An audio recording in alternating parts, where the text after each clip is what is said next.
ഇനി എന്താണേലും ഏറ്റവും കൂടുതൽ സോഷ്യൽ മീഡിയയിൽ ഒരുപാട് മച്ചാന്മാരുടെ സ്നേഹം പിടിച്ചു പറ്റി മുന്നേറുന്ന ഒരാൾ കൂടിയാണ് ഷെയ്ൻ നിഗം എന്ന് നമുക്കറിയാം. അപ്പോൾ അദ്ദേഹത്തിന് വേണ്ടി ഞങ്ങളൊരു സെഗ്മെൻറ്റ് ആദ്യമായിട്ട് മലയാളത്തിൽ ഞങ്ങൾ ഇൻട്രൊഡ്യൂസ് ചെയ്യാൻ പോവുകയാണ്. ഷെയ്ൻ നിഗത്തെ പറ്റി ഏറ്റവും കൂടുതൽ ജനങ്ങൾ ഗൂഗിളിൽ സെർച്ച് ചെയ്ത കാര്യങ്ങൾ എന്താണെന്ന് ഞങ്ങളിതേ ഷെയ്ൻ്റെ അടുത്ത് തരാൻ പോവാണ്. ഞങ്ങൾ ഫുൾ ഷെയ്നെ പറ്റിയുള്ള ഒരു തറവ് സ്റ്റഡിയാണ് മൈൽ സ്റ്റോൺ മേക്കേഴ്സ് നടത്തിയിരിക്കുന്നത്. അങ്ങനെ പറയരുത്. അപ്പോൾ ഏറ്റവും കൂടുതൽ കഴിഞ്ഞ 2 വർഷങ്ങളിലായിട്ട് ഷെയ്നെ ജനങ്ങൾ ഗൂഗിളിൽ സെർച്ച് ചെയ്തത് എന്ന കാര്യങ്ങളാണ്, ഷെയ്ൻ്റെ എന്തൊക്കെ കാര്യങ്ങളാണ് സെർച്ച് ചെയ്തിരിക്കുന്നതെന്ന് ഷെയ്ൻ്റെ അടുത്ത് തന്നെ നമ്മളിതാ റിവീൽ ചെയ്യാൻ പോവാണ്. ചോദ്യങ്ങൾ എന്താണെന്ന് ഞാൻ ഹൈഡ് ചെയ്ത് വെച്ചിരിക്കുകയാണ്. ഷെയ്ൻ നിഗംസ് ഇങ്ങനെ ബാക്കിയല്ല, ഷെയ്നാണ് ഓരോന്നായിട്ട് ഓപ്പൺ ചെയ്ത് അതിനുള്ള ആൻസർ നമുക്ക് വേണ്ടി തരാൻ പോകുന്നത്. റെഡിയാണോ? ഒരു കൈയടി എടുത്താലോ? റെഡി? അപ്പോൾ ഇത് ജനങ്ങളുടെ, പരിപൂർണമായി ജനങ്ങളുടെയാണ്. Shane, come on, let's do this. ആദ്യത്തേത് ഏജ്. ഷെയ്ൻ നിഗംസ് ഏജ്. ഷെയ്ൻ നിഗത്തിന്റെ വയസ്സ് 28. പക്ക, അടിപൊളി. ഭയങ്കര സത്യസന്ധത കേട്ടോ, വെരി ഓണസ്റ്റി. കള്ളം പറഞ്ഞിട്ട് കാര്യമില്ലല്ലോ. അടുത്ത രണ്ടാമത്തെ ചോദ്യം. Does Shane Nigam have a tattoo? Shane നിഗത്തിന് ടാറ്റു ഉണ്ടോ എന്നാണ് രണ്ടാമതായിട്ട് ഏറ്റവും കൂടുതൽ ആൾക്കാർ തിരഞ്ഞിരിക്കുന്നത്. ഷെയ്ന് ടാറ്റു ഉണ്ടോ? You had. I had a tattoo. ഇത് റിമൂവ് ചെയ്തതാണ്. എന്നാ പറ്റി റിമൂവ് ചെയ്തേ? അത് ഞാൻ ഒരാളെൻ്റെ അടുത്ത് പറഞ്ഞു ഇനി ബ്ലഡ് കൊടുക്കാൻ പറ്റില്ല, ബ്ലഡ് കൊടുക്കാൻ പറ്റില്ല എന്ന് വെച്ചാൽ വേറെ ആർക്കും ആവശ്യം വന്നാൽ എൻ്റെ ഈ ബ്ലഡ് വേറെ ആർക്കും കൊടുക്കാൻ പറ്റില്ല എന്നൊക്കെ പറഞ്ഞു. ടാറ്റു ഉള്ളവരുടെ ബ്ലഡ് എടുക്കില്ല. എനിക്കറിയില്ല കേട്ടോ. അങ്ങനെ ഞാൻ കേട്ട ഉടനെ തന്നെ പോയിട്ട് റിമൂവ് ചെയ്ത് കളഞ്ഞു. ആണോ? എന്തായിരുന്നു ആ ടാറ്റു? എന്തായിരുന്നു ഷെയ്നെ? അതൊന്നുമില്ല, അത് ആ കുർബാനി എന്ന് പറഞ്ഞൊരു സിനിമ ഏതായിരുന്നു, അതിനകത്ത് ആ ക്യാരക്ടറിൽ ഈ പറഞ്ഞ പോലെ അന്നത്തെ എൻ്റെ ഒരു മൈൻഡ് സെറ്റ് ഇച്ചിരി വേറെ ആയിരുന്നു. അതുകൊണ്ട് തന്നെ ഈ പറഞ്ഞ പോലെ എല്ലാ ദിവസവും വന്ന് ടാറ്റു ഇടും. അപ്പോൾ എല്ലാ ദിവസവും ഇത് മാറി മാറി പോകും. അതായത് വരക്കണയുള്ള പരിപാടി. അപ്പോൾ എനിക്ക് തോന്നി എന്നാൽ പിന്നെ ജീവിതത്തിൽ ഒരു ആഗ്രഹം, ഒരു തവണ ടാറ്റു അടിച്ച് നോക്കാം. കാര്യം അറിയണമല്ലോ എന്താണ് എൻ്റെ പരിപാടി എന്ന് അറിയാൻ വേണ്ടി ഒരു തവണ ആ ഒരു വി എന്ന് പറഞ്ഞ ആ ക്യാരക്ടറിൻ്റെ ടാറ്റു അടിച്ചത്. അത് എനിക്ക് തോന്നുന്നു ഒരു ആഫ്റ്റർ ഒരു കൊല്ലത്തോളം ഉണ്ടായി. അത് ഞാനിട്ട് കളഞ്ഞു, ഈ കാര്യം അറിഞ്ഞപ്പോഴത്തേക്കും കളഞ്ഞു. വി ആണല്ലേ? ഈ ടാറ്റുവിന്റെ കാര്യം മഹിമയ്ക്ക് അറിയോ? മഹിമയ്ക്ക് ഞാൻ പറഞ്ഞിട്ടുണ്ടെന്ന് തോന്നുന്നു. മഹിമ, ഈ ടാറ്റുവിന്റെ കാര്യം അറിയോ? എനിക്കറിയാം. എന്താ അതിനെ പറ്റി? കാരണം ഞങ്ങള് ലിറ്റിൽ ഹാർട്സിന്റെ ഷൂട്ട് നടക്കുന്ന സമയത്ത് എന്റെ വിരലിൽ ഒരു ടാറ്റു ഉണ്ട്. എന്താ അത്? ഏത് ടാറ്റു? എന്നൊരു ഇനിഷ്യൽ ഉണ്ട്. എന്റെ വീട്ടിൽ വിളിക്കുന്ന പേരിന്റെ എന്താ വീട്ടിൽ വിളിക്കുന്നത്? അമ്മൂന്റെ. അപ്പൊ ഷെയ്ൻ എന്റെ അടുത്ത് ചോദിച്ചു, അല്ല സത്യം, ഷെയ്ൻ എന്റെ അടുത്ത് ചോദിച്ചു ഇത് എന്താന്ന് ചോദിച്ചപ്പോ ഞാൻ കാര്യമൊക്കെ പറഞ്ഞു. അപ്പൊ ഞാൻ ഷെയ്ൻ്റെ അടുത്ത് ചോദിച്ചു തനിക്ക് ടാറ്റു ഉണ്ടോന്ന്. അപ്പോഴാണ് എനിക്കിത് കാണിച്ചു തന്നെ, ഈ ഒരു ടാറ്റു. അപ്പൊ ഞാൻ ചോദിച്ചു ഇത് വീന്നെങ്ങാനും ആണല്ലോ അല്ലെ? വി ആണ്. അതെനിക്ക് മനസ്സിലായിട്ടില്ല. അതിലെ നായികയുടെ പേര് വീണാന്നായിരുന്നോണ്ടാണ് അയാൾ വി അടിച്ചതെന്നാണ് ഞാൻ മനസ്സിലാക്കുന്നത്. ഏത് സിനിമയിലായിരുന്നു വീണ നായർ? ആ പടം ഇറങ്ങിയിട്ടില്ല. അപ്പൊ ഇതൊക്കെ ബിൽഡപ്പ്, ഇതൊക്കെ ചുമ്മാ ഉണ്ടാക്കിയ കഥയായിരിക്കും. എന്തെങ്കിലും ആണ്, വേറെ എന്തെങ്കിലും സ്റ്റോറി ഉണ്ടാവും. ഞാൻ ആദ്യമായിട്ട് ഒരാൾ വീണ നായരിന്റെ വി അടിച്ച് ടാറ്റു കണ്ടത്. അപ്പൊ സിനിമയിലെ കഥാപാത്രത്തിന്റെ നായികയുടെ പേര് വീണ. അപ്പൊ ഞാൻ ചോദിക്കട്ടെ, എത്രയോ സിനിമകളിൽ മഹിമയെ പോലെ സുന്ദരിമാരായിട്ടുള്ള നായികമാര് കൂടെ അഭിനയിച്ചിട്ട് എന്തുകൊണ്ട് വീണ? റോബർട്ട് ടാറ്റു അടിച്ചിട്ടില്ല, അതുകൊണ്ടാണ്. റോബർട്ട് ടാറ്റു അടിച്ചിട്ടില്ല, അതുകൊണ്ടാണ്. അല്ലല്ല, എന്നാ വീണ മാത്രം വന്നേ അതില്? എന്താന്നറിയില്ല, ചില സമയത്ത് അങ്ങനെയാ. ഓക്കെ, അപ്പൊ ടാറ്റു ഇതായിരുന്നു, ഉണ്ടായിരുന്നു, അത് മാറ്റിയതാന്ന് പറഞ്ഞു മഹിമ. All good. അടുത്ത മൂന്നാമത്തെ ചോദ്യം. What is Shane Nigam phone number? Phone number ഏറ്റവും കൂടുതൽ ജനങ്ങൾ തെരഞ്ഞിരിക്കുന്നത്, എനിക്കിവിടുത്തെ പെൺകുട്ടികളാണ് തെരഞ്ഞെന്ന് തോന്നുന്നു. ഒന്ന് വിളിച്ച് സ്നേഹം പറയാനൊക്കെ പറയുന്നില്ല. എന്ത് പറയാൻ? ഫോൺ നമ്പർ ഞാൻ പറയാൻ അത് വേണ്ട. ഞാൻ ഒരു തവണ വലിയൊരു ആവേശത്തിൽ കൊടുത്തതാണ്. എവിടെയാ കൊടുത്തേത്? ഏതൊരു ഇന്റർവ്യൂല് പണ്ട്. എന്നിട്ട് ആൾക്കാർ വിളിയായിരുന്നോ നിരന്തരം? അത്യാവശ്യം. പിന്നെ നിരന്തരം എന്നുള്ളതല്ല, മെസ്സേജുകൾ കുറെ കിടക്കുമായിരുന്നു. ഇടയ്ക്ക് അതിനകത്ത് ചീത്ത വിളിക്കേണ്ടി വല്ല വന്നിട്ടുണ്ടോ? ഇനി മേലിൽ വിളിച്ചു വരുന്നല്ലോ? ഇല്ല, ഞാൻ ആ ഫോൺ സംഭവം മാറ്റി വെക്കും. നമുക്ക് ആണല്ലേ? അപ്പൊ ഇതാണ് ഫോൺ നമ്പർ. ഇഷ്ടം കൊണ്ട് വിളിക്കണല്ലേ, നമ്മൾ അവരെ ചീത്ത വിളിച്ചിട്ട് എന്തായാലും അല്ലേ? അതാ സത്യം. അടുത്ത ചോദ്യം. ഏറ്റവും കൂടുതൽ ആൾക്കാർ തെരഞ്ഞെടുക്കുന്നത്, അത് കൊള്ളാം, നല്ലൊരു ചോദ്യമാണല്ലോ ചോദിച്ചത്. എന്നാപ്പാ?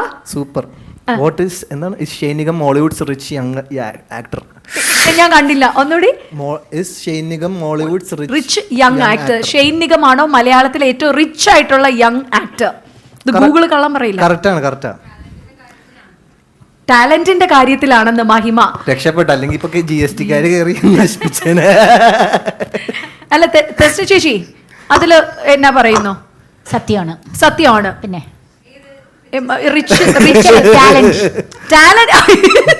ഞാൻ ചേച്ചി സമ്മതിക്കാം, ശരി തന്നെ, പൈസയുടെ കാര്യത്തിൽ അല്ല, ടാലന്റിന്റെ കാര്യത്തിൽ നമുക്ക് സംശയമില്ലാത്ത അത് ജന്മനാ കിട്ടിയ ഒരു സിദ്ധിയാണ്. അത് എനിക്ക് അറിയാവുന്ന കാര്യമാണ്. ജന്മനാ കിട്ടിയതാ, അല്ലാണ്ട് സിനിമയിൽ വന്നിട്ടുള്ള ഒരു ഇതല്ല. ചെറിയ കുട്ടിയാകുമ്പോ തന്നെ ഒരു 4 വയസ്സ് 3 വയസ്സാകുമ്പോ തന്നെ തുടങ്ങിയതാ. ഡാൻസും പാട്ടും ഒക്കെ എല്ലാം, അഭിനയം ഒക്കെ വീട്ടിൽ തന്നെ അഭിനയിച്ചു നടക്കുന്ന ഒരാളാ. 24 മണിക്കൂർ അഭിനയം. നാണം വരും, ചിരി വരും, കരച്ചിൽ വരും. 4 വയസ്സൊക്കെ ആവുമ്പോ ഓടി നടക്കും. 4 വയസ്സില് പക്ഷെ ഡ്രസ്സൊന്നും ഉണ്ടാവില്ല ആ സമയത്ത്. അങ്ങനെയാണ് കുഞ്ഞു ഓടി ഓടി ഓടി ഇങ്ങനെ പിടച്ച് നടക്കും. സുനി ഇങ്ങനെ പുറകെ കൂടെ ഓടി പിടിക്കണം. അങ്ങനെയായിരുന്നു, മിടുക്കനായിരുന്നു 4 വയസ്സിൽ തന്നെ. കണ്ടോ, ഒരു നഗ്ന സത്യങ്ങൾ വിളിച്ചു പറയുന്ന കണ്ടോ?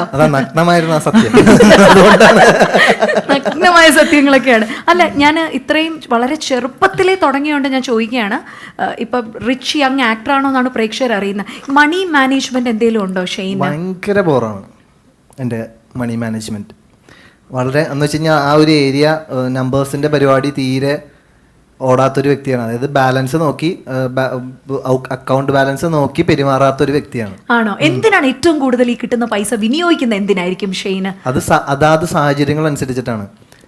പണ്ടൊക്കെ എന്ന് വെച്ച് കഴിഞ്ഞാൽ എൻ്റെ അടുത്ത് വന്ന് വിഷമം പറയുന്നവർക്കൊക്കെ ഞാൻ പൈസ കൊടുക്കുമായിരുന്നു. അതെന്താന്ന് വെച്ച് കഴിഞ്ഞാൽ എനിക്ക് അത് അങ്ങനെയൊക്കെയുള്ളൊരു ചെറിയ എന്താണ് പറയാ, അത്രയും മനസ്സിലാക്കാൻ, അതായത് ഇവര് മുതലെടുക്കാണ് സജി എന്ന് മനസ്സിലാക്കാൻ ഉള്ള ബോധമില്ലായിരുന്ന ഒരു ടൈമിൽ, കുറച്ചധികം നാൾ മുമ്പ് എന്ന് വെച്ചാൽ നമ്മുടെ കയ്യിൽ ഇൻഡിപെൻഡൻ്റ് ആയിട്ട് പൈസ വന്ന സമയം അങ്ങനെ. പക്ഷെ അതൊന്നും ഞാൻ അത്ര പ്രോപ്പറായിട്ട് കൊണ്ടുവരുന്നില്ല. പിന്നെയുള്ളൊരു സംഭവം എന്ന് പറയുന്നത്, പിന്നെ നമ്മുടെ മലയാളം ഇൻഡസ്ട്രിയിലുള്ള പ്രൊഡ്യൂസേഴ്സ് ഇച്ചിരി അധികം അത്തരം കാര്യങ്ങളിൽ പൈസയുടെ പരിപാടികളിലൊക്കെ കുറച്ച് ഉള്ളതുകൊണ്ട് തന്നെ എനിക്ക് അധികം, അതായത് ഇപ്പോൾ കമ്മിറ്റ് ചെയ്തതിനേക്കാളും പൈസ കുറവൊക്കെ ആയിരിക്കും പലപ്പോഴും നമുക്ക് കിട്ടുക. അപ്പൊ പിന്നെ അതിനൊന്നും നമ്മൾ ഈ പറഞ്ഞ ഒരുപാട് എഗ്രിമെന്റ് ഒക്കെ സൈൻ ഒക്കെ ഇല്ലേ നമുക്ക്? അങ്ങനെ അതൊരു ശരിക്കും പറഞ്ഞൊരു ചെറിയ കോൺട്രവേഴ്ഷ്യൽ ടോപ്പിക്കാണ്. കാര്യം എൻ്റെ ഒരു അനുഭവത്തിൽ കുറെ നാൾ മുമ്പാണ് കേട്ടോ, ഇപ്പൊ ഈ അടുത്തുള്ളതൊന്നും അല്ല, ഒരു 4-5 ഇപ്പൊ എനിക്ക് 4-5 കൊല്ലമായി നമ്മുടെ എഗ്രിമെന്റിൽ വൈറ്റ്നറിന്റെ ഒരു വെച്ച് മായ്ച്ച ഒരു എഗ്രിമെന്റിൽ പോലും ഞാൻ അതിൻ്റെ ഒരു ഇതായിട്ട് ചെന്നപ്പോഴത്തേക്കും അത് അംഗീകരിച്ചിട്ടുണ്ടായിരുന്നില്ല.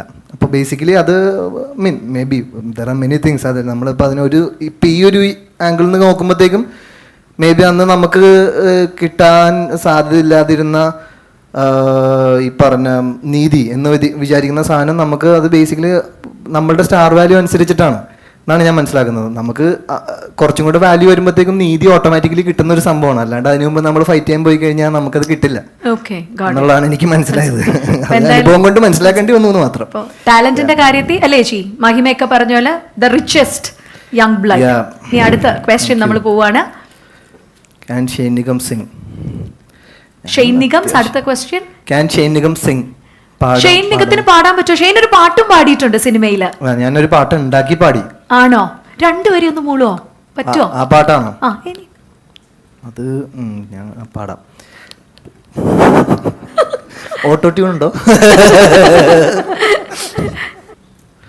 പാട്ടിലെ താളമേ തേൻ തരും പൂവിലോ നിന്നിതൾ തൊട്ടതോ എന്നിലെ മിന്നലോ നേരം മായുമിനി തേടും കാലമിനി മേഘം പോകും വഴി കാണാമോ പോകാമോ രാത്താരമേ ഈരാവിൽ നീ മിന്നുന്നേ തേടുന്നു എന്നുള്ളിൽ നീയാരോ